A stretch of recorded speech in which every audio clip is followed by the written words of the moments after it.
And then I'm going back into... Oh, wait. I got to schedule this.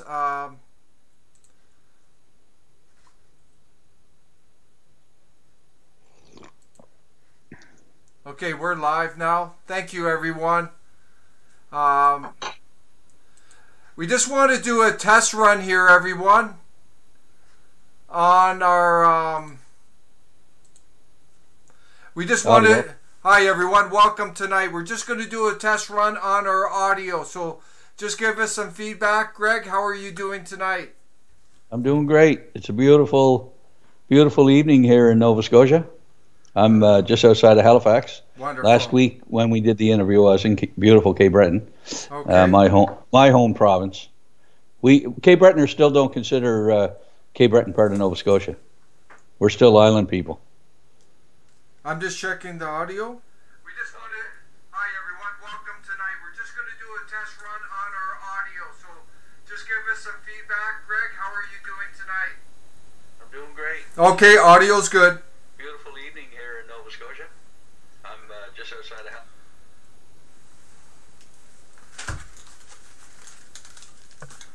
Thank you, everyone. The audio check is good. We're going to get started tonight. We're sorry for the delay, but we can blame our friend Greg here. He lives just outside of Halifax, and that's just how these Nova Scotians operate, right, Greg? That's right. I run on Indian time. It's my time. Oh, jeez. So, everyone, we're going to have a fun evening tonight. We're going to go into CPP. We're going to keep it as fun and lively as possible. And guess what? At the end, we're going to show you how you can be a millionaire.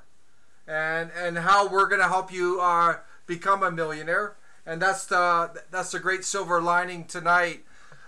Before we start tonight, we're just going to talk about what happened in Dartmouth, Nova Scotia. The NCA tried to put on a rally, and we were met with these protesters, disruptors, and we couldn't even get the rally going. Our free speech was denied, and it's really unfortunate for our country. This is not only happening in Dartmouth, but it's happening across the country. How do you feel about it, Greg? Well, it's happening all around the world. I mean, oh yeah, just a month ago, was it Stephen Robinson in the UK, who's a journalist? Tommy Robinson. Tommy Robinson. Yeah. Was videotaping 15 Islamic terrorists or radicals that got arrested for gang rape and prostitution of young children between the age 11 and 14 years old.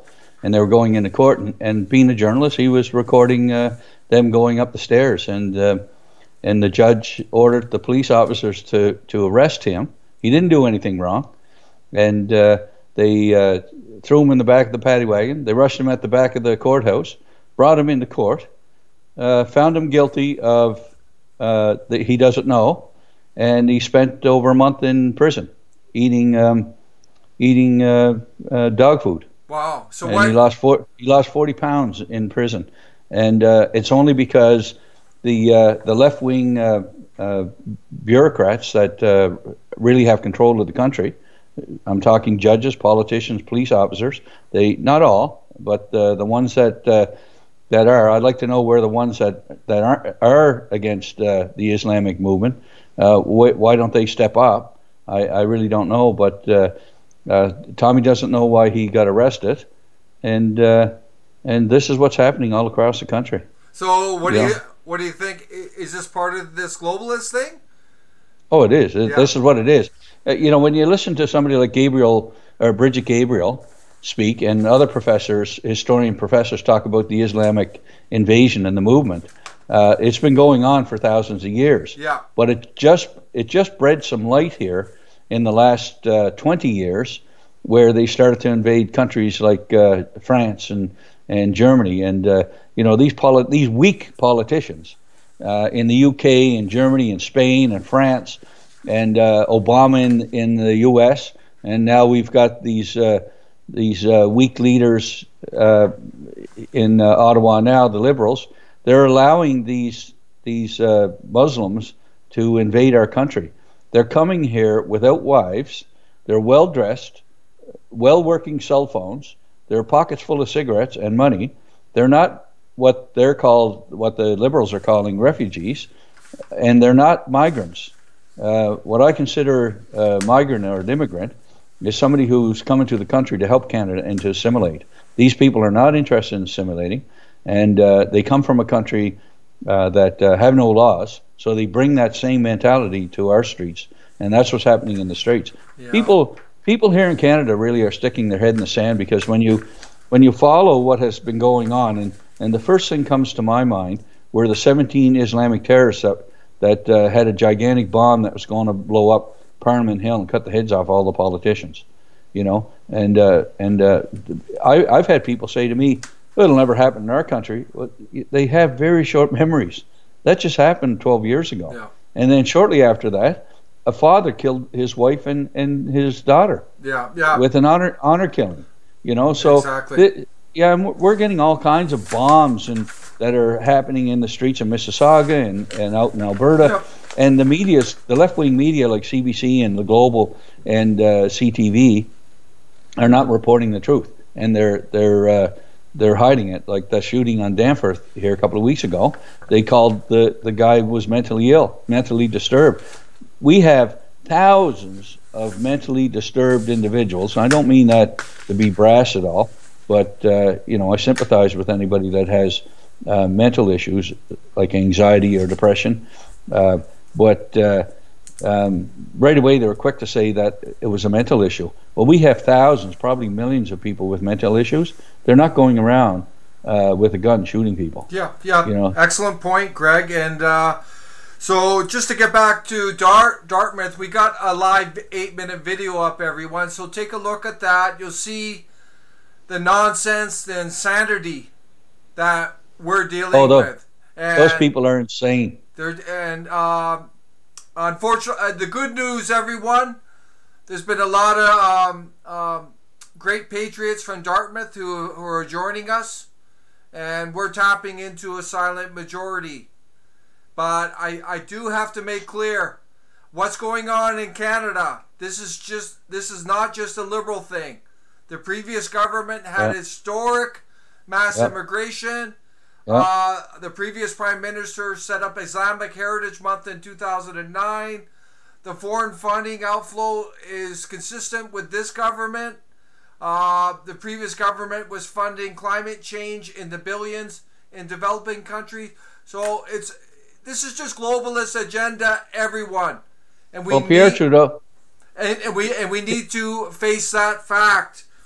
Pierre Trudeau started that in the 70s when we want immigrants to come to the country, but we want skilled workers and educated workers. What's coming into our country, what they're allowing into the country is unskilled, uneducated. Yeah. What is the purpose for them? They're on welfare. That's not helping our country. We should be bringing people in that are helping our country. Yeah. If we're going to bring people in, if these cowardly politicians that say that we're going to bring in migrants or refugees or immigrants, whatever they're calling them, to help our country, well, we don't need to give them citizenship, and we don't need to put them on welfare. They should come here to work. So give them a working visa, not a citizenship, a Canadian citizenship. Excellent. And I think that's what Canada should be looking at, is working visas, 3-year working visa. And if you commit a crime while you're in the country, out you go. But the way the Trudeau government is going, and the Harper government is no different, and the NDP are no different, you bring them in. Well, once they're in, you bring them in for citizenship, you can't get rid of them. No. There's such a levels of bureaucracy to get these people out of the country. But in the meantime, they're tying up our court cases, our courthouses.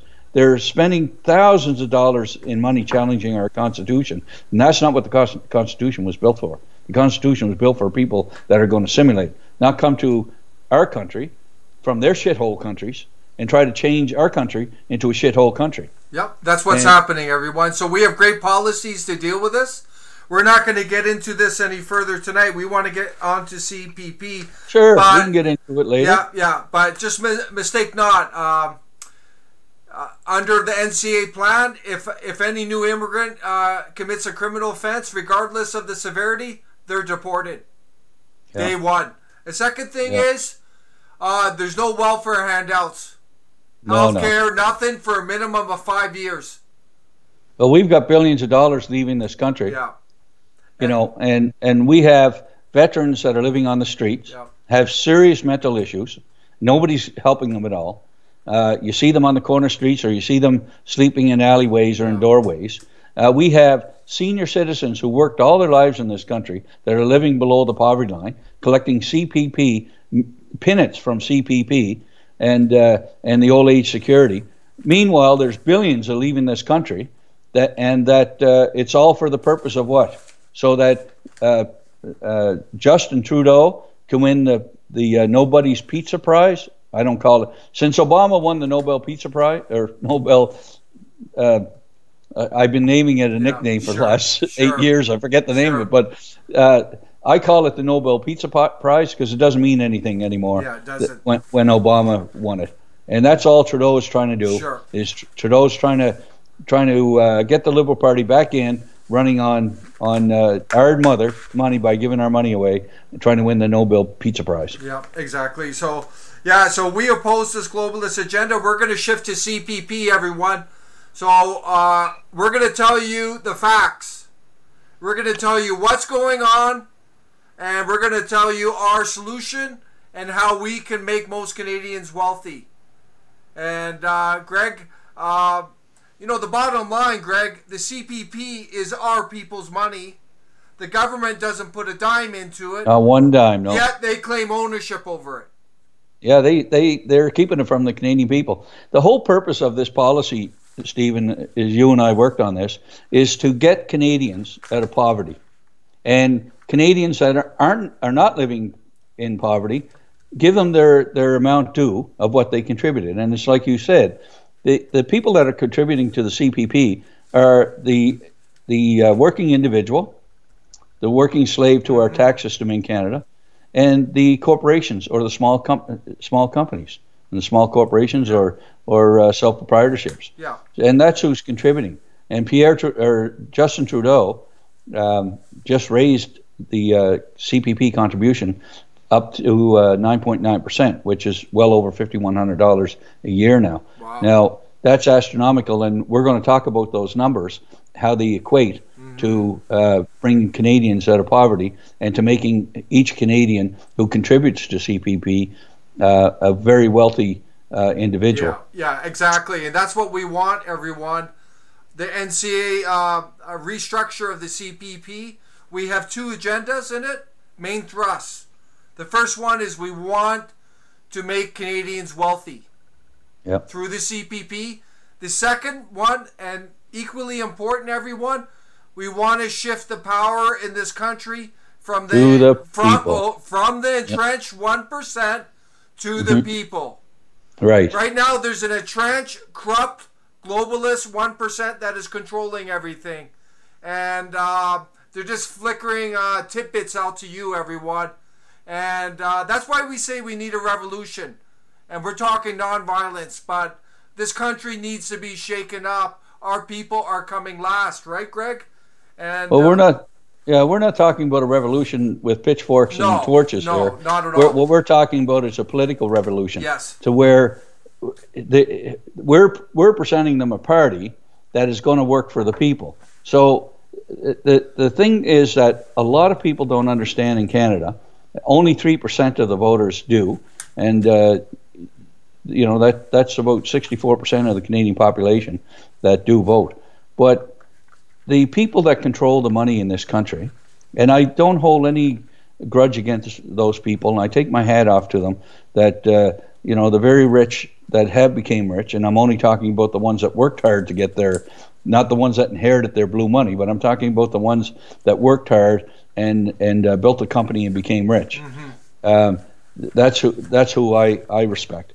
But at the end of the day, as long as the 1%ers that control the money in this country and our socialist style governments keep the taxpayer down on their knees, the people at the top, the minority at the top, are going to control the people.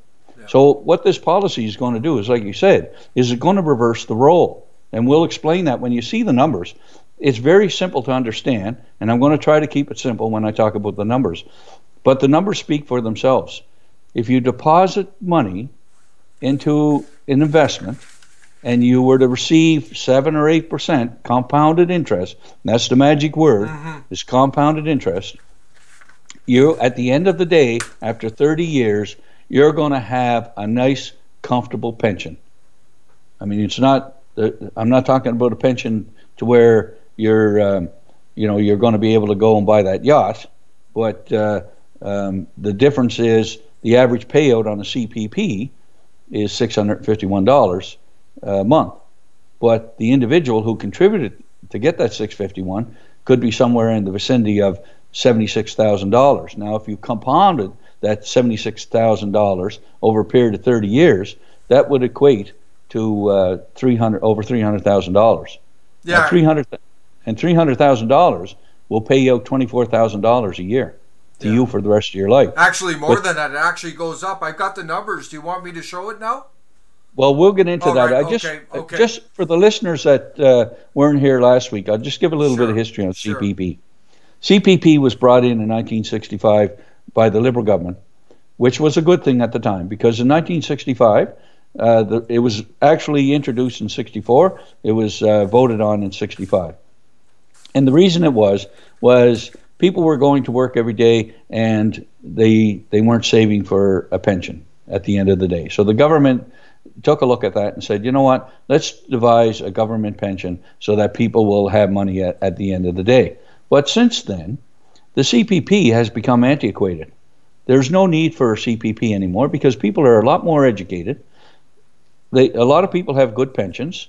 When pensions started to come into force in the 60s and 70s, more in the 70s, you've got teachers with nice, healthy pensions on top of their CPP and old age security. And because the public became more educated with the stock market, started to invest.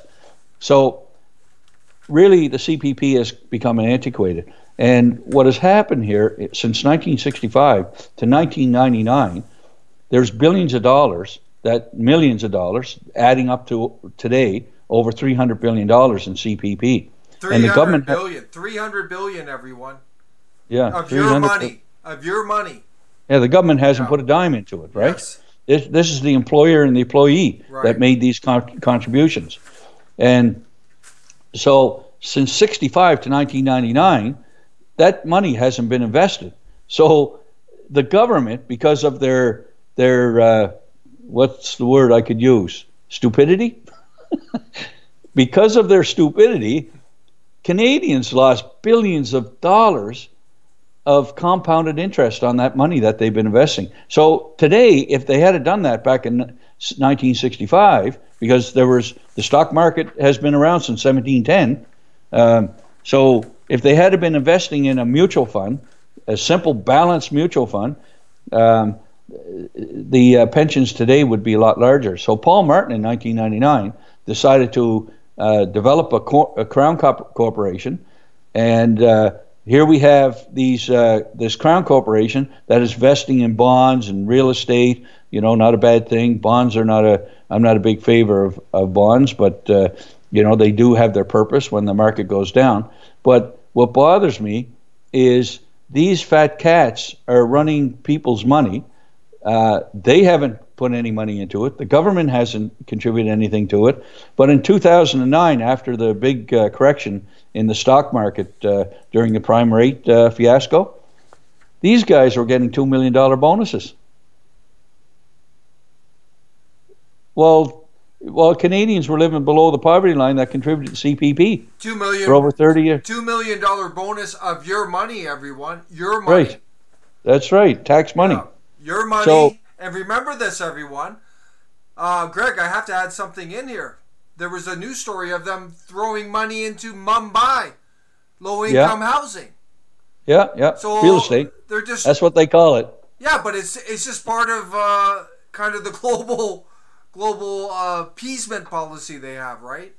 Yeah, it reminds me of when you see some of the things that they're doing. It almost reminds me of the Jimmy Hoffa and the mafia with the union. What were they called? The union. what was it? Help me out here, Steve. The union that Jimmy Hoffa was president of. The Teamsters Union. The Teamsters, right. Yeah, so where the mafia was feeding off hundreds of millions of dollars off their pension fund. Wow. And not paying the money back. So this is what's happening with people's money. So it really bothers me that no government, and they're not the government that you elect, whether conservative, NDP, or liberals, they're not concerned about you. What they're concerned about is them getting re-voted again. So they will never tackle what we're tackling here with the CPP. Exactly. So we're going to revamp it. Yeah. See, the big problem now with our federal system, everyone, there's a monopoly on power. Yeah, there's basically three parties. They don't give a damn what you think, but if you support us, they will get scared, everyone. You see, by supporting us, because we're bringing the real goods, it's going to create competition. Because right now it's a monopoly on power, and they don't give a damn what you think. Well, this party here, from what I looked at the policies, are more for the people, and it's common sense policies. And what has happened with these other parties is once they get in power and they're receiving their $300,000 a year paycheck, and the average is $285,000 if you're a minister, but they're receiving all kinds of perks. They don't have to buy a car. They have people driving them around, and really what we're doing here, people make fun of the royalty in the UK. They got to look at the politicians in Ottawa. They're living like royalty.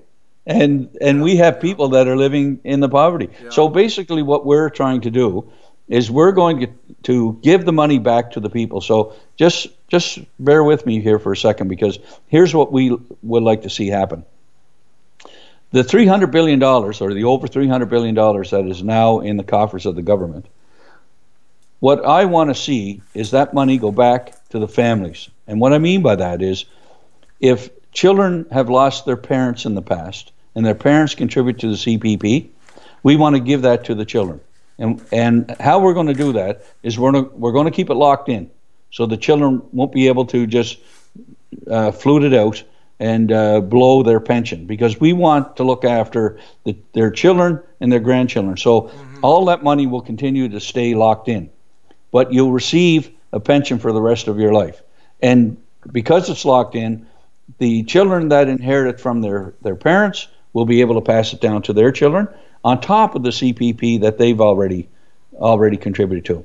So what we're suggesting here is, instead of paying $5,100 plus a year, we're suggesting $2,500, a maximum of $2,500. If you want to contribute more, we can allow you to contribute more, because you're only going to contribute to yourself, because you are going to own this pension. This is going to be in your name. It's not going to be in the bank. It'll be in with financial advisors throughout the country. And the I just lost my train of thought here. That's okay, but it's also... I just came to me. So what we're going to do, what is different here, is we're going to allow your contribution to be deducted at your highest tax bracket. Meaning, if you made $40,000 gross and you contribute $2,500, you're going to receive a refund of approximately $800. Now, if you want a nice pension, you want to reinvest that again. So those numbers at $2,500, reinvesting your refund of $800 a year, $880 a year, is going to give you a much larger pension. And if my memory serves me right, you might have the numbers there, but I think so the numbers will give you a pension somewhere around $48,000 a year. Does that sound right, Stephen? I'm going to go through the numbers just so we're accurate, everyone. So we're going to put the numbers up here and just go through them. Okay, so let me first explain before you do. Here it is right here, Greg. And so we're starting off here. It's initial investment of $2,500. And notice this, everyone, that we don't expect any corporations to contribute, Greg, and that's going to really help the economy. This is without this is without companies having to match. That's right. So everyone, here it is here. So it's $2,500, and then it's $2,500 a year, right, Greg? Yep. Paid annually, and we're assuming Deposit 77,500. That's the total, right? Over 30 years. Yeah, and you're looking at growth of over 250,000, everyone. And we're assuming a rate of return of 80%. Do you think that's reasonable, Greg? Yeah, yeah. Okay, so we go down here, everyone. This is just a basic template. So after 30 years, you're going to have 331,000 accumulated, everyone. And this is made up of deposits totaling 77,500 and growth of your investment of over 250,000. So we're going to go down here into the actual numbers. So this is year one. There's a $5,000 deposit. You got 400 growth. So by the end of the year, you have 5,400. Then you add another 2,500, and you see the growth. You got 1,032 growth, Greg. But if we go through the years, you see that? Down to here, 20 years in, you've contributed 52,000 of your money, everyone, 500, and you have growth of over 82,000, and your net investment is 135,000 now. That's year 20, and then as it gets bigger, it's growing more, isn't it, Greg? Yeah, it is. Yeah, because it's compounded. It's compounded. You see that, everyone. Yeah, and I just want to point out here, not to mislead people, that these figures are assumptions only. So depending on where you invest it, and I would suggest you invest it into a balanced fund. It's a fairly safe fund. It has a portion of bonds and a portion of equities, so that if it's invested in the right balanced fund, you should be able to accumulate good compounded interest. But again, these are assumption numbers because we can't dictate who you're going to get as a financial advisor. No. Or if you go to a bank, they don't have financial advisors. They have mutual fund salespeople, that sell mutual funds, and they at the branch level. So they do have the title of financial advisor, and they do have the license, but they don't have the opportunity to manage your portfolio. Okay, excellent stuff. So we're going to go down to everyone. Here's year 30, and this is your probably assuming you're going to retire after this year. So you've put in 75,500. Your growth is over, as we mentioned, over 250,000, and your net investment worth right now is 331,000. Now, for the audience that's listening, anybody can go to a financial calculator and punch whatever number you want into that financial calculator, and if you were to punch in the numbers that we did, which is very low contribution, $2,500 a year, you're going to come out with the same numbers. Then there's a financial calculator which is called a withdrawal calculator, and Stephen's going to explain that one. Yeah. So this is where you're really going to make your money, everyone. So you've already invested 30 years, your working life. Now you're into retirement. So we're assuming here that you're going to live for 30 years. So let's say you started work at 20 and you worked to 50. Right? Which is young to retire. Yeah, and so then you would live to 80. And that's life expectancy. Young. That's young. Well, that's the life expectancy right now. So what we're looking at here, so we have an initial investment of your money of 331,000, and we're assuming a 6% withdrawal rate, Greg, per year. Okay. All right. So, and then we look at, and we're assuming an 8% return on this money. So here's the analysis. So at the end of this 30 years, with all your withdrawals, you will still have a closing balance of over $500,000. And what's for your children to inherit? Yes. Because let me just speak about that you brought that up. Here's the problem with CPP. Steve, I'll use you and your wife as an example. Stephen worked all his life and he contributed to CPP, and so did his spouse. If Stephen checks out before his spouse, and he has, say, $500,000 sitting in a CPP, his spouse will only receive half of his contribution. So if it's on the maximum, he'll only receive, say, $600 and change from the government. Now, the problem with that is the government is controlling your money, and what they're instilling into your brain is they're providing you with a pension. Because remember, memories are short, and you start receiving a check or a deposit from the government, after a while you're convinced that you didn't put that money in. The government is giving that to you. So that's their way of controlling you. Yeah. So if you continue with this CPP fiasco, you'll always believe that the great Canadian government is looking after its people, and it's not. Because what happens here is Stephen accumulated over $500,000 if it was invested outside of the government, and it was invested, he controlled his own money. And his wife passes. They have over $1 million that they contributed together that stays with the government. Oh, that's robbery. Their children get nothing. That's robbery. Wow. And that money should be passed down to your children. Yeah, I'm going to get it. I brought hard facts on that, Greg.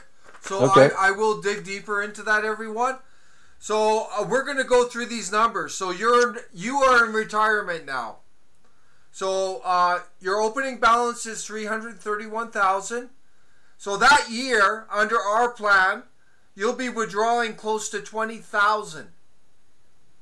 And at the same time, your investment will still grow to not 7,200. Not 7,200, everyone. This is which is the average. This is almost 3 times more than the average. And look at this, everyone. Your investment will still grow to 336. And over 30 years. No, just 1 year. It'll grow by 5,000.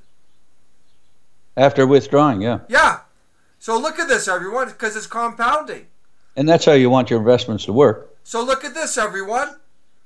So your annual withdrawal is increasing every year as your investment grows. So by the time you're 70, assuming you retired at 50, you'll be getting almost 28,000 a year. You know what the beauty of this is, Stephen? Unbelievable. Because it's locked in, the government can never steal it from you. Yes, and that'll be in a lira, right? That's right. Lira, everyone, is a locked-in retirement account. And currently they start at 55 years old. You can start withdrawing from them. But under this plan, they will be locked in longer. But if there's an emergency situation, we will allow access. If you need a life-saving emergency service that costs money. Yeah. But Greg, I just want to go through. So here we are, guys. Yeah. Look, let me just touch on that. Sure. Yeah. Look at this, everyone. Yeah. So let's assume you have $350,000 you've accumulated over 30 years, and you go to the doctor. This is an actual story, actually, from an individual from Windsor, Ontario, and you go to the doctor, and the doctor says, "Get your house in order. You have 6 months to live. You have liver cancer," and you say, "Holy smokes, is there anything I can do?" No, because the waiting period in Canada is over 2 years for liver. So he says, "Well, do I have any other options?" And the doctor said, this is a true story, by the way. Mm-hmm. And the doctor says, "Well, there's a doctor I went to university with, medical school, who is practicing liver transplants down in Detroit. Do you have any money? It's going to cost $100,000. No, I don't have any money. But if you had a lira with over $331,000, you could take $100,000 out and go to Detroit and get your liver, like the individual that I'm talking about, who drove across the border from Windsor, Ontario to Detroit, paid the $100,000 on Tuesday. He had a brand new liver by Thursday, and 5 years later, he's telling the story." Yeah, fantastic, Greg. Without that money, now he didn't get it from his lira. He just happened to be a well-off individual who had a automobile industry, and he took it from his savings. Yeah, and so look at this, everyone. We're going to save lives through this plan. That's we're right. We're going to give you more life. You're going to have more money. You're going to have more power. You're going to have less dependency on the government. Well, you got right here in Canada right now with the medical system. If you have a bad hip, the waiting period is 2 years, or a bad knee, it's 2 years, and in that time period, you've got a bad knee, so you start to limp on that knee for 2 years, and now you got a bad hip, and then you gain weight. Well, if you gain too much weight, they're not going to operate on you in Canada, and that's a fact. But in the United States, there's brokers right here in Canada that if you want to get a knee or a hip replaced, they really don't care if you've gained weight, but they will do the operation for anywhere between $5,000 to $10,000. Now, there's a lot of people that don't have $5,000, $10,000 to pay for the operation. So what these brokers do is they'll call the hospitals in Maine, Vermont, and New Hampshire, which are businesses. The hospitals in the States are run like businesses. And if their lights are paid and their heat's paid, all the bills are paid, and they have an operating room sitting vacant, the broker will negotiate a price to get you a new hip. And it's anywhere between $5,000 to $10,000. So wouldn't it be nice to have that bundle of money sitting in a lira, that if you did need a hip, why would you wait 2 years? You know? Exactly. So I just want to get back to this. So this is year 30. So this is you're 80 years old. That's assuming you retired at 50. Okay, just recap that again, Steve. Pardon me? Recap those numbers again. Yeah, so I'm going through here. This is year 1 of your retirement, and you're starting at $331,000. You're taking an annual withdrawal just under $20,000, and yet your investment is still growing compoundly. And if we go through the years, your withdrawals are increasing, yet your investment is growing. So year 10, you're taking $23,000. Yeah, because it's indexed. It's indexed, and the investment's still compounding. You're just under $400,000 net investment. Yeah, you're indexed by inflation, so that's why it's increasing. Because what people forget is the cost of living continues on rising. Right. And if you're on a fixed income, you hear that many, many times. If you're on a fixed income, the money that you're bringing in today, 10 years down the road, it's worth less. So what we're proposing is in this strategy is to make sure that you're indexed above inflation, not par with inflation. So here's year 20 of your retirement, everyone. Assuming you retired at 50 years old, you would be 70. You'd be getting just under $28,000 a year in pension funds, and your investment would have grown over $450,000. Yeah, that's not big money, folks. No. I mean, you know, if that's all you have is that and your old age security, you know, you're living above the poverty line, but at least you're able to buy groceries and you don't have to penny pinch. Yeah. Or go to the food banks. So let's go down to year 30, everyone. So at year 30, you're 80 years old. You're getting just under $33,000 a year in pension funds. That's taxable too. Taxable, and your pension has grown to over $500,000 by that stage. If you live longer, you could keep investing as well, Greg. Yeah. Right. Yeah, so this could grow even further, and so that's what we're going to do. This is just based on basic assumptions, everyone. But I'm going to get back to some disturbing numbers, Greg. And what's really disturbing about what's going on, everyone, is what Greg said. Is that you could be 7 years old, you got almost $500,000 in your pension. Your spouse will get 60% or less. And that's wrong, everyone. And your kids, if they are not dependents, a bagel, everyone. A bagel, the government keeps your money. The government keeps your money. They control you. The government controls you. Yeah, this is so sick. What we want to do is we want to take that government control from the the taxpayer and give the power to the taxpayer. That's what this is all about. Yeah, exactly. So I'm going to go through some hard facts here, everyone. Right now, the average CPP payout is $666.56 a month right now. That's the average. And you got that right from the CPP website. Yes, I did. That's 2018. Yeah. That's the average right now. And I want to talk about old age security, everyone. And this is eligible to Canadians 65 years or older. And Greg, what do you think of this? You just have to be living in Canada for a minimum 10 years. And you're guaranteed $886 a month. Yeah, so what that... 10 years, no, but 10 years in our country, and you're guaranteed that pension. Yeah, and so what that's all... Well, that's all that about is the socialist governments in Canada have brought in immigrants, and they allowed the family to migrate once they got settled in there. So they came from a country that they didn't work. There was no employment. So the government, in their wisdom, said, well, let's put this social program to anybody that has lived in the country for 10 years. But who really forced this were the immigrants themselves. That's who brought that bill in. Wow. To look after themselves. Do you support that? How long do you think it should be before you access old age security? I don't think, if you're not born in this country... You shouldn't get access. Is that... No, if you haven't paid tax in this... The old age security comes from the taxpayer. Right. You know, like Harper clawed back the old age security on federal pensions. So here we have the military who served our country for 20, 30 years, or the RCMP, or, you know, and they receive a federal pension. So when they become of age of 65, they claw the pension back to, I believe, almost 50%.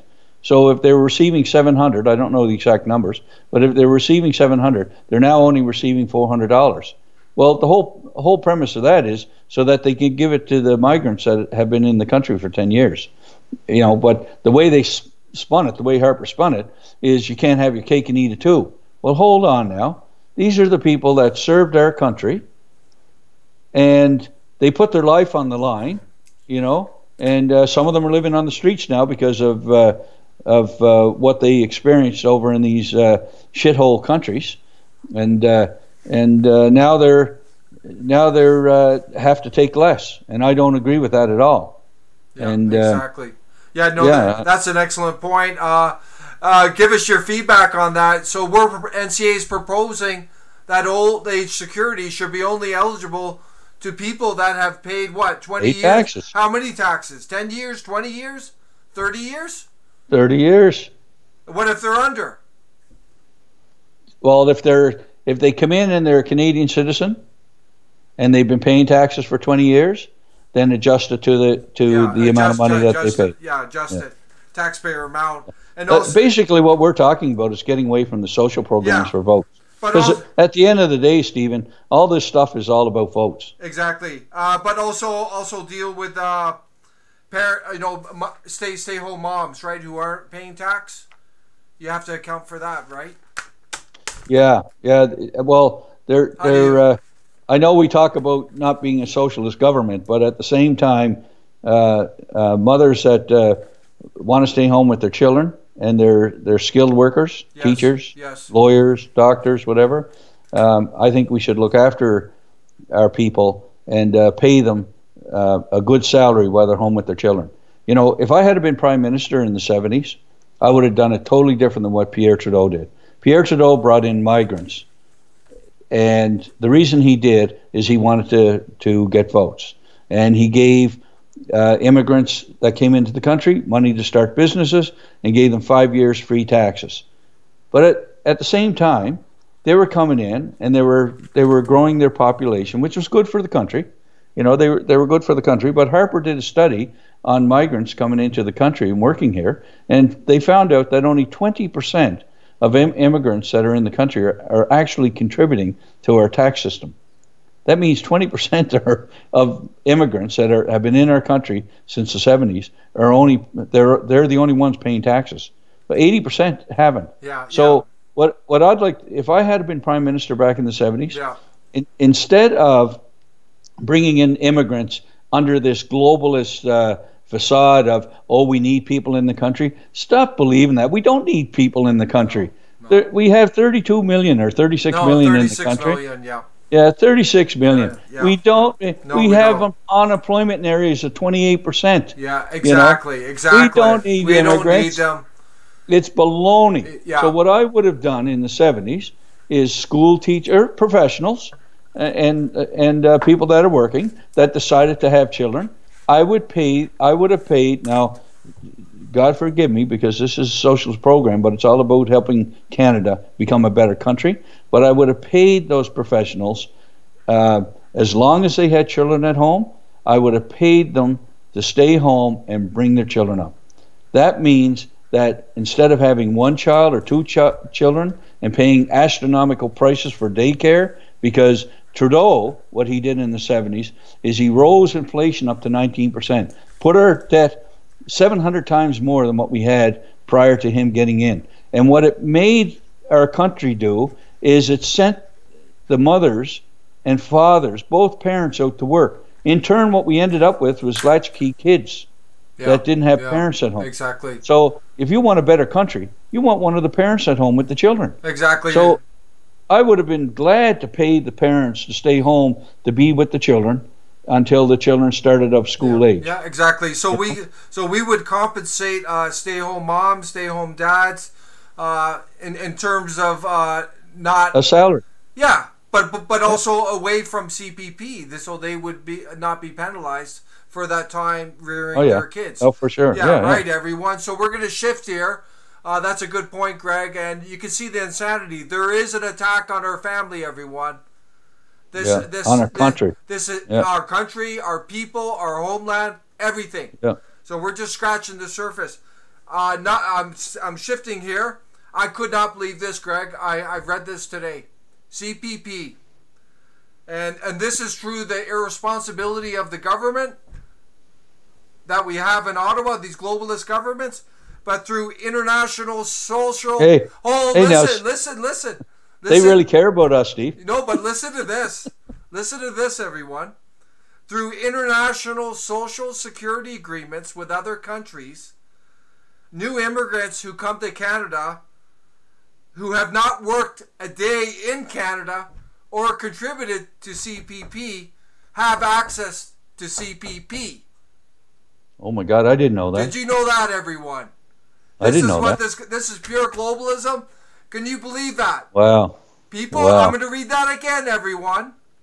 Through international globalist social security agreements, global welfare, basically, Greg, global socialism, if you will, with other countries, allow new immigrants to Canada who have not worked a single day in this country, have not paid a single tax, have not contributed a penny to CPP, have access to our Canada pension plan.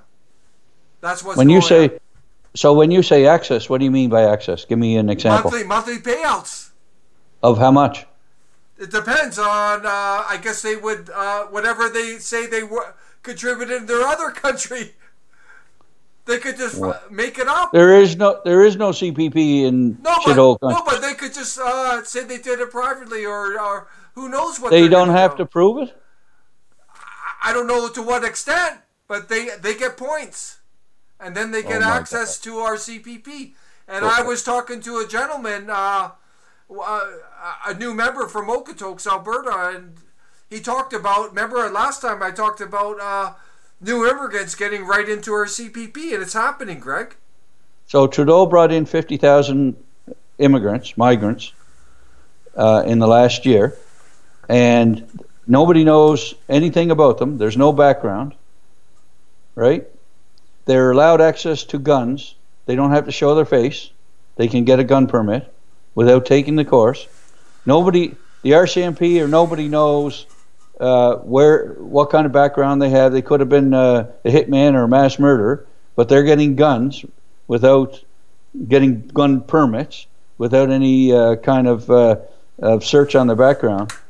So how in the heck would they ever know if they ever paid CPP if they can't even find out who they are or their background? Exactly. What a joke. They could just lie and say that they paid into it all their life in their other country, right? So, but some of them are, I don't know how many, but there's definitely new immigrants getting access to your CPP. It's your money, everyone. This is not the government's money. This is your money, and they're getting access. We're basically a world charity right now. And Greg, I'm going to shift. We're a welfare state. Yeah, exactly. Global welfare. Global. Yeah, well, let me plug an advertisement here. If you want your country to go down the tubes, and we're headed for bankruptcy with the amount of money that is being borrowed and the amount of money that's leaving our country, if you want it to continue, then vote Liberal, vote Conservative, and vote NDP. Exactly. I'm telling you right now, if you're that intelligent, go ahead and vote for any one of those three parties. But if you're really intelligent and you want to change the country and get control of your money and change this country from a socialist-style government, then vote the NCA. And we need donations for the NCA. Yeah, definitely. We definitely need donations. We're not going to get there on a couple of crow feathers. Exactly. And we also need more members, which is connected, more volunteers, and we need candidates in every riding. So please step up, everyone. What a great party this is. Look at this CPP thing, what we will do for you. Like, you guys have been ripped off for decades, and decades. Our party's a true democracy. That's what we have. It has to be. If you get into the Conservative Party or NDP Party or Liberal Party, I can tell you this for a fact. It's top down. That's right. And if you don't toe the line, you're controlled. Trudeau's a puppet controlled by the one percenters. Yeah. And then Trudeau's party controls everybody below him. So you're just a puppet. Exactly. But we're going to be a true democracy. No. Yeah, it has to be. I don't care if you sweep floors or clean toilets. Yeah. You're going to have a say in what goes on. 100%. And look at it was funny. Look at one of our executive members. He was a janitor for 20 years. He's a blue collar laborer, hardworking man, maritimer. Yeah. And he's in our executive because he stands up for Canadians. And that's Adrian, everyone, who was leading the rally in Dartmouth. And what a great Canadian is. And praise, a good man. Praise and to a good you. man, yeah, too. What a great man. Look at him. Yeah. And, we're proud to have people like that in the party. And thank you for all the support for our members in Dartmouth. It's been well, he's a true Canadian. Those people that were screaming and hollering, they're not Canadians. They're not patriots. Those people hate our country. If you are hollering down that rally and destruct and disturb free speech, you're not a Canadian. You don't care about the Constitution. Section 2 of the Constitution clearly states that we have the right of freedom of speech and religion. Also assembly, peaceful assembly. Peaceful assembly, yeah. Yeah, exactly. And there you go, folks. I'm going to shift. I want to share this fact, Greg, everyone. This is pretty disturbing, too. But I just can't believe that, Greg, with these new immigrants getting access to CPP. Oh. Unbelievable. Yeah, I'm not going to sleep tonight now. No wonder there's no money in it, Anyways, this is worse. Well, I don't know if it's worse, but it's pretty bad. So, CPP, everyone, if you die before even applying for CPP, and I'm talking... Oh, my God. I'm talking about applying to get CPP funds. Yeah, which a lot of people do. If you die before that, everyone, the government will not pay to anyone. Not your spouse, not your children, not to anyone, unless you're over 70 when you die. And get this, everyone. And if you're over 70, they will only pay 12 months of retirement, Greg, pension to your estate. 12 months. Everyone. Yeah, but I think they pay you $2,500 to bury, but it costs an average of $5,000 to bury a person. They will only pay 12 months, Greg. That's robbery. Well, they do pay a widow's allowance on it, and it's minimal. I forget how much it is. But you see that Yeah. your whole pension all your life, and if you don't apply for it, they will only pay 12 months. Well, I thought you were going to go down the road where if you pay it. You're not finished? No, I got a few more points here. Oh, go! You're hot. Go at it. So isn't that unbelievable? So that's something we will fix, everyone. That is your money.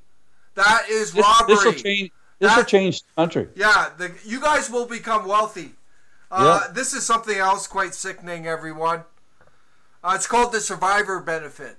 And this is, like Greg said, if you die, your spouse gets 100% under our program. If your spouse dies, 100% goes to her children. That's it. Right? So it stays in the family. It stays in the family. That's your money. Yeah. But under the current program, everyone, if a spouse dies, Greg, only 60% if the spouse is not receiving other CPP benefits. If they're receiving them, what is it? It's way lower, isn't it? Yeah, it's clawed back, yeah.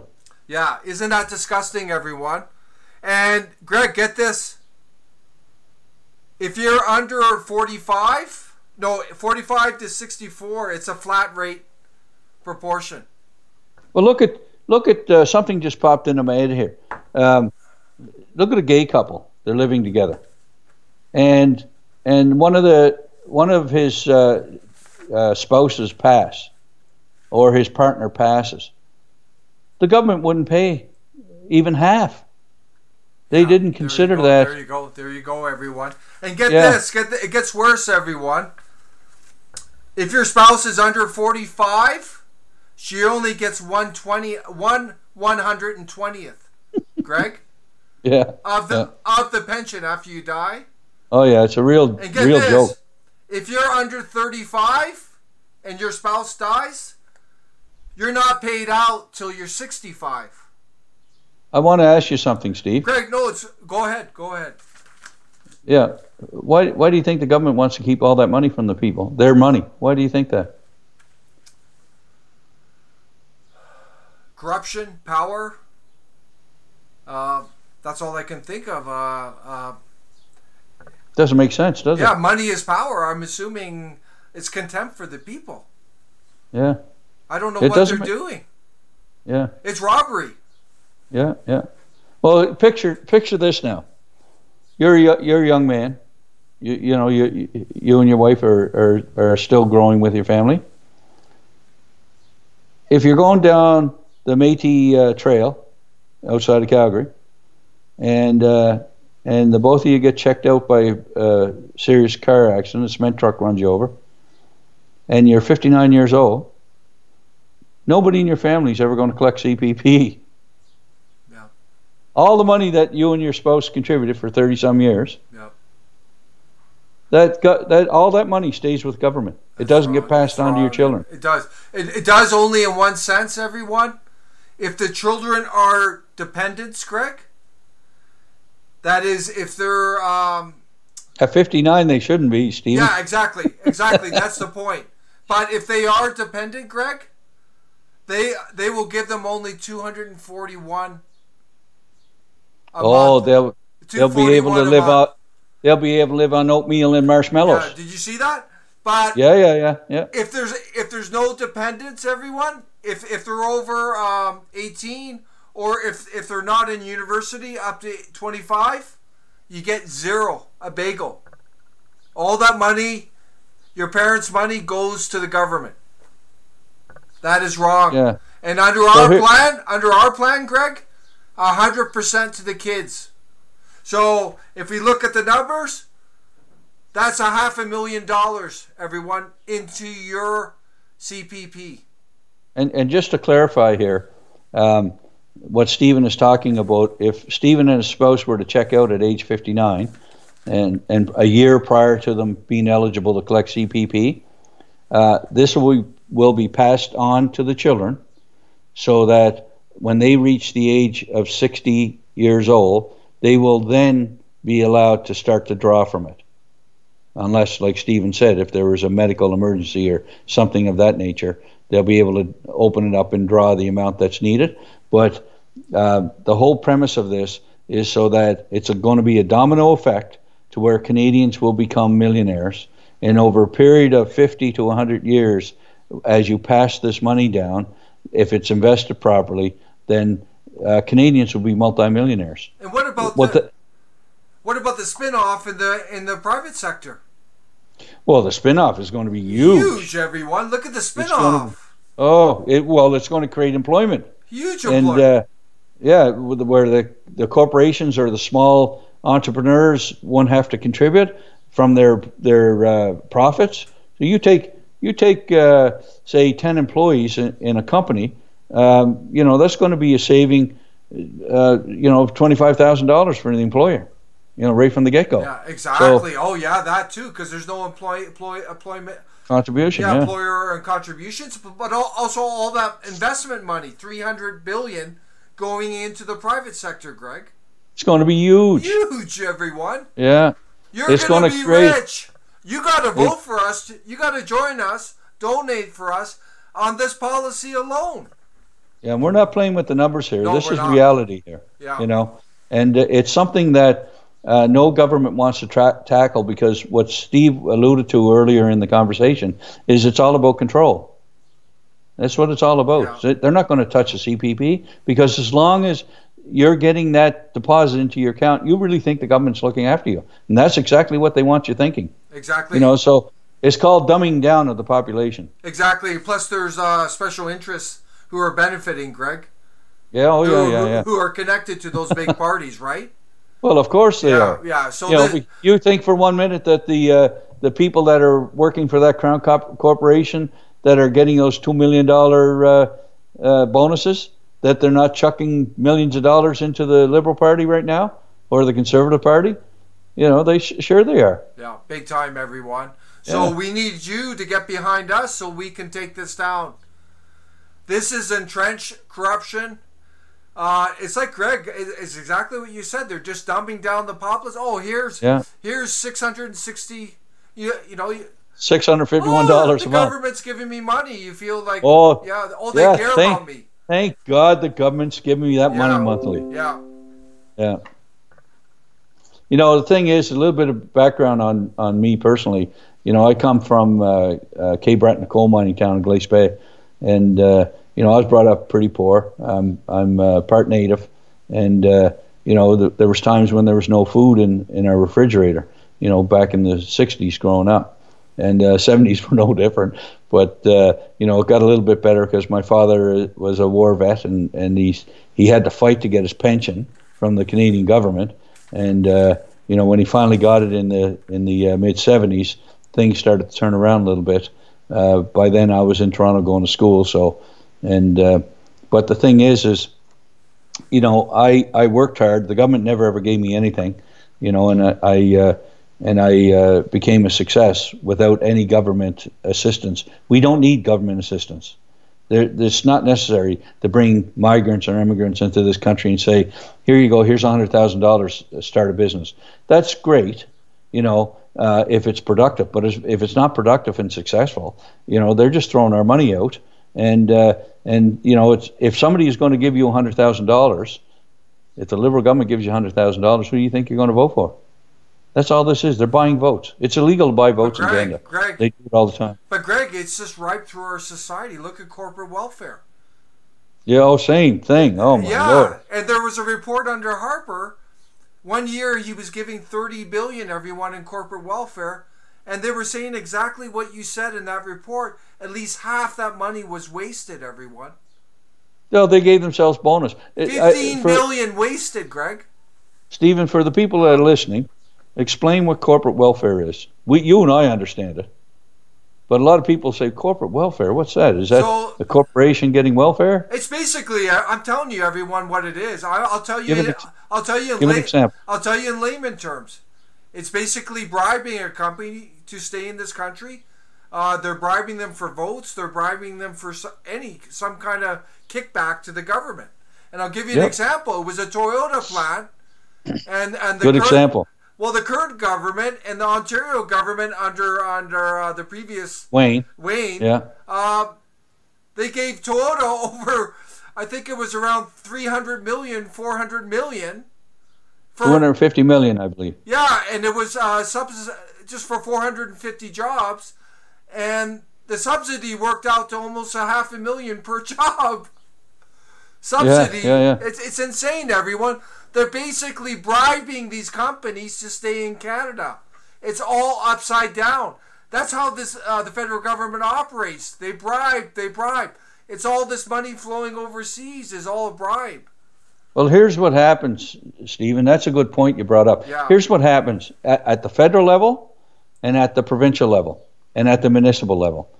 The Liberal government, or let me just back up. You have on the provincial level and municipal level, you have a factory. I'm not going to name the factory, but it could be a fish factory, and the owners of the fish factory are Liberals, and their brother is a lobbyist for the Liberal government to get money for the Liberal government and to get money from the Liberal government to create jobs.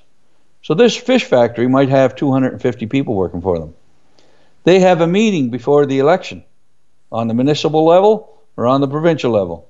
And the owners of the factory said, you people have jobs. And the reason you have jobs is because the Liberal government gave us money to make sure you're employed. So when you go to that poll, you make sure my cousin gets voted in. No. And that happens on the municipal, provincial, and the federal level. And don't think for 1 minute Toyota didn't say to their employees, you guys are here because of the Liberal government, so get out there and vote. So they're basically buying votes. That's what they're doing. And they're buying votes with immigrants, but the previous government did the same. Yeah. Meanwhile, Canadians' money is sitting over $300 billion in CPP that they can't get their hands on, and they're living below the poverty line.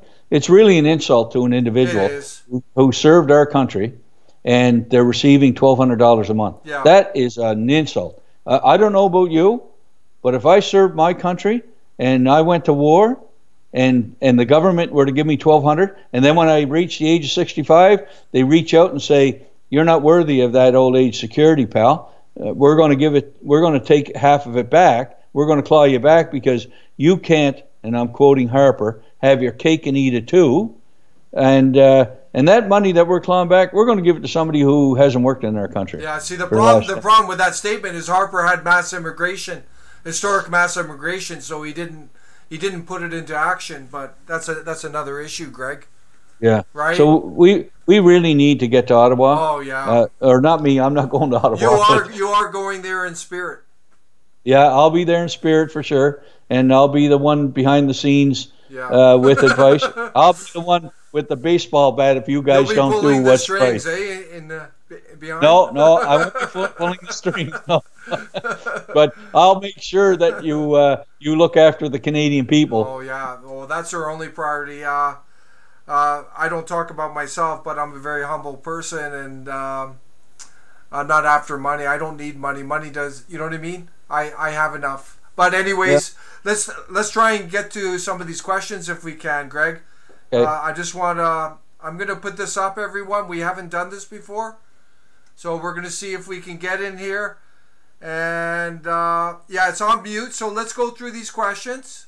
Just before you get in the questions, our other financial policy is we have to destruct the GST, because the CPP, what's happening with the rape of the CPP, coincides with GST, because we have people that are living below the poverty line that are paying GST on food, on necessary things to live on, like clothing.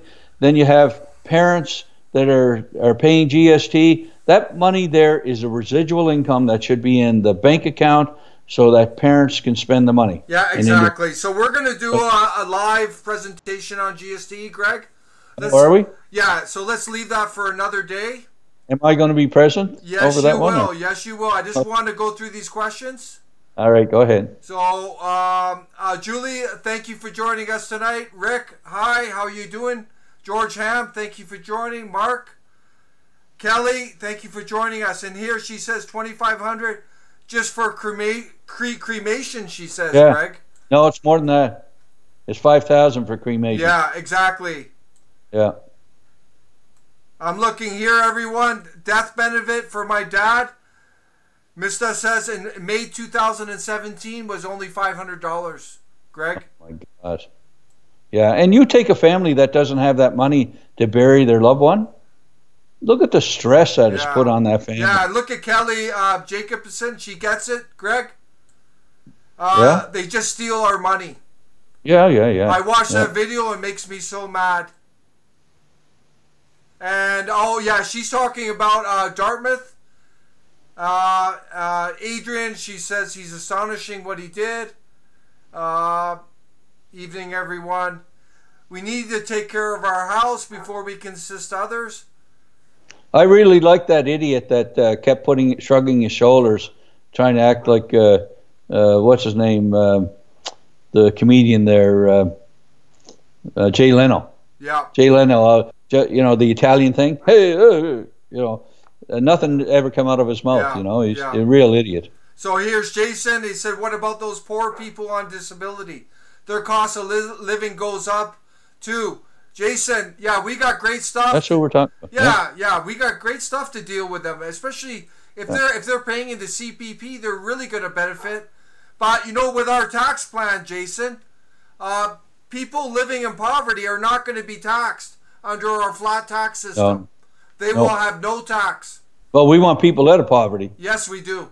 Well, what we want is individuals that are only living on CPP and old age security over the age of 65, over the age of 60, will not pay taxes on their CPP or their old age security. Yeah. So Tony's back, and he's saying privatization isn't the answer. He's talking about the medical system, but we will get that in another day. We're not going to go into that rabbit hole today.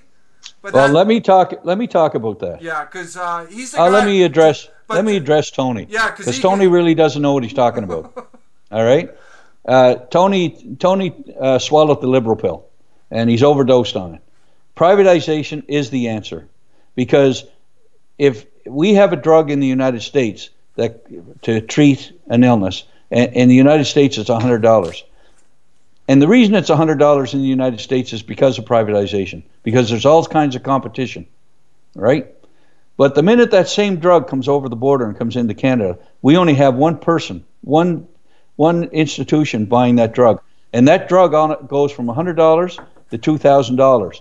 Now, if I'm selling that drug, if I'm Pfizer, and I made that drug, and I know that this government needs that drug, I'm going to charge them whatever they want. They need it. There's nobody there to compete with. It'd be like one car dealer in Canada. They're going to be able to charge whatever they want. So privatization is the answer. And we're going to be looking at a two-tier system, very similar to Germany, where you have a choice to go to a private hospital or a government hospital. And if you can't afford your own private care, privatization is no different than car insurance or house insurance. That's what privatization is. I have my own private medical insurance for the Mayo Clinic, which means that if I go to my doctor, and this is what's going on because we can't see specialists quickly like we can a GP. So I go to my GP, and I've got a pain in my side, and the GP says, well, I'll order a scan. Well, it's going to take 6 to 7 months for a scan. In the meantime, if that's cancer, that's growing inside your body, right? And then I get to see a specialist a year or 2 years down the road. Whereas with privatization, if I'm going to be paying $250, by the way, that's not a number I pulled out of my hat. That's the average pay for a family of two in the United States. Mm-hmm. No different than my car insurance, no different than my house insurance or any other kind of insurance, that you're going to have a choice to go to the private hospital or go to the government hospital. Exactly. And the bottom line, it's going to save lives, everyone. You need to get educated, Tony. And also, it's going to reduce the lineups, Greg. Yep. That's right. It's going to save money for the taxpayer. It's a win-win for everyone. And we're going to use the premiums for the privatization as a tax deduction. Yeah, here's we're going to get back to CPP here. Here's Catherine. Look at her. She said she made an investment when I'm 60, but that's only 10,000. I'm not sure what she's referring to. I guess she did some kind of investment. At least it's something, Catherine. When did you invest it, Catherine? Yeah, we'll have to find that out. Yeah. She said she invested when she was 60 years old. When she was 60? 60. Yeah. Okay, for how many years? I don't know. We'll have to get to that. No, I'm asking her so she'll respond. Yeah, she was left permanently on disability. My employer never contributed to WCB. I'm only 51 years, just a brief here, and I've lost income and no medical help. Meanwhile, all these new immigrants, Greg, are on a gravy train. Let's not get onto that because, I don't have high blood pressure. I don't want my blood pressure to go up. Yeah, here's this, Greg. Because when I hear stories about people like Catherine, or Kathy, she refers to herself as Kathy or Catherine? I'm assuming Catherine there, but we can clarify that. Tracy says there are 33 MPs collecting their pensions and salaries and nothing deducted, Greg. Really? Yeah. Yeah, and they get to collect their pension at age 55. Yeah. So Catherine, we will contact you to get clarity on your CPP, see if we can help you, okay? That's what we'll do. We'll reach out to you. Yeah. Yeah. And Greg, I'm just going to move you out of the way there. Why? Oh, just so I can see these comments. So I was being good. Yeah. Yeah. What? So we're going to shift here, Greg. There's a YouTube stuff going on. I want to see if we can tap into those comments. Yeah, we're getting a good response of this program. Yeah. Just give me a second here. I'm signed out. I got to sign back into this. While we have dead space here, I'm going to fill the dead space with a commercial. Please do. Yeah, this is a NCA commercial. For the listeners, if you're serious about getting the NCA to Ottawa, please donate. Send in your donations. Without the money, it costs a lot of money to get there because it's advertisement, of course. And the common sense voter, after they hear our policies, CPP alone should get the NCA to Ottawa. Yeah. And that'd be the first thing that you definitely want to attack is the CPP to revamp that. Exactly. We got to deal with this. So I'm just gonna, Greg, see if I can get some more of these comments up. Okay. Okay, we're going to leave that. We're going to come back down here. I want to thank everyone for joining us tonight. Greg, it was great going through this with you, everyone. I hope everyone understands what we shared tonight. And what a beautiful, beautiful opportunity for our Canadian people, what we're offering. This is absolute common sense, and it puts our people first, Greg. And I'm really proud of the NCA tonight for really going out and standing up for the Canadian people when it comes to CPP. Well, that's what it's all about, is look after your own people, for God's sakes. I mean, can you imagine a parent not looking after their children? Exactly. And I'm not referring to Canadians, the voters, as children, but at the end of the day, it's the Canadians that make this country. Exactly. And the government should be looking after it. But I just want to clarify a few things here and sum up. Here's what the NCA are promoting here. The over $300 billion that are currently into the CPP coffers, they're suggesting that money is going to be distributed to all of the family, to the contributors, and back to the contributors that are alive today. And it's going to be locked in, and it will be invested with private investors throughout Canada, not just one company, a crown company. So as Stephen clarified, that there's going to be billions of dollars that's going to flow into the economy. It's going to create jobs, and it's going to create an influx into the economy, and in turn will start to help countries profit, because they're not going to be contributing. So basically, what we're going to do is we're going to give the power of that money back to the people that deserve it and that own it. Exactly. And they own it. And get this, everyone, you're going to have more money, and that's going to help our economy. Oh, big time. Because, Greg, as you know, consumer spending is the engine of our economy. Greg? No, it's the. I hate to correct you on that, but consumer spending is what drives the American economy, not the Canadian economy. Well, taxes is what drives socialism. No, but I'm hoping that. Oh, you're hoping. I'm hoping that it will lead to that, because that's going to be a massive influx into our economy of additional income. Yeah. Think about it. Yeah. You're right. I misunderstood. Yeah, because all the jobs. I misunderstood you. Yeah, but you're right about the taxes. We are taxed to death, everyone. Prisoners. It's a form of slavery, control. Yeah. It's going up every year. Yeah. Greg, and there's taxes that you can see, and there's hidden ones, and they're at all levels of government. You know, this carbon tax that the Liberals tried to put through, the opposition would be quick to say, hey, we stopped that. It wasn't the opposition that stopped that. They did the Liberals, I can guarantee you, did a poll on that and found that they're not going to get voted in if that carbon tax comes in. But, you know, if you continue on with your socialist style thinking in this country, we're going to go down the tubes. You cannot have a very extreme left-wing socialist government neighbors with a very extreme capitalist country. Yeah.